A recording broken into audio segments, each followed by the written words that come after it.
Hello friends, how are you all? I am fine also. This is Amran Hussain. Welcome back to my YouTube channel. Dear friend, আপনার ফোনের charge খুব দ্রুত শেষ হয়ে যাচ্ছে। আপনি চিন্তিত। তো আপনি এ থেকে মুক্তি পাওয়ার উপায় খুঁজছেন নিশ্চয়ই। তো এ থেকে মুক্তি পাওয়ার কিছু টিপস এন্ড ট্রিক্স আপনাদের সাথে আমি আজকে শেয়ার করব।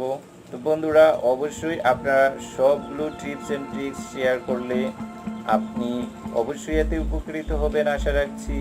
আপনার সমস্যারও সমাধান হয়ে যাবে। সাধারণত 2-3 বছর হয়ে গেলেই বেশিরভাগ স্মার্টফোনের ব্যাটারি আগের তুলনায় কম দীর্ঘস্থায়ী হয়ে যায়। কিন্তু এর থেকে মুক্তির উপায় নিয়ে আজকের এই টিউটোরিয়াল। নাম্বার 1, আপনার ফোনটিকে আপনি সবসময় ডার্ক মোডে রাখুন। ফেসবুকের মতো অ্যাপসগুলিও আপনি ডার্ক মোডে নিয়ে নেবেন। নাম্বার 2, ব্রাইটনেস অটোমেটিক রাখবেন না, সেটা ম্যানুয়ালি যতটা সম্ভব কমিয়ে রাখুন। প্রয়োজন মাফিক বাড়িয়ে নেবেন ব্যবহারের সময়। Number 3, lock screen time out সেটিংয়ে চলে যান। সেখান থেকে 1 মিনিটেরও কম সময়সীমা দিন স্ক্রিন বন্ধ হওয়ার জন্য। নাম্বার 4, কোনো লাইভ ওয়ালপেপার রাখবেন না। নাম্বার 5, ব্যাকগ্রাউন্ড অ্যাপসগুলোকে বন্ধ রাখুন। নাম্বার 6, অনেক সময় কোনো অ্যাপ ব্যবহারের সময় আপনি হয়তো লোকেশান অন করেছিলেন কিন্তু সেই লোকেশানটি আর অফ করা হয়নি। এ বিষয়ে সতর্ক থাকুন, লোকেশন অফ করুন।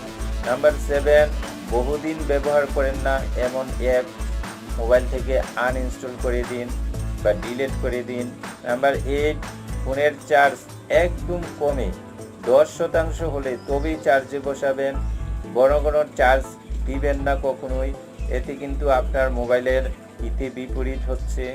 নাম্বার 9, ফুল চার্জ 100% হয়ে যাওয়ার পরেও বহুক্ষণ প্লাগ অন করে রাখবেন না, এতে ব্যাটারির ক্ষতি হয়। তো বন্ধুরা, আমাদের এই টিপস এন্ড ট্রিক্স এবং এই টিউটোরিয়াল আপনাদের উপকারে এসে থাকলে অবশ্যই আমাদের চ্যানেলটি সাবস্ক্রাইব করে পাশে থাকা বেল আইকনটি বাজিয়ে দিবেন। আল্লাহ হাফেজ।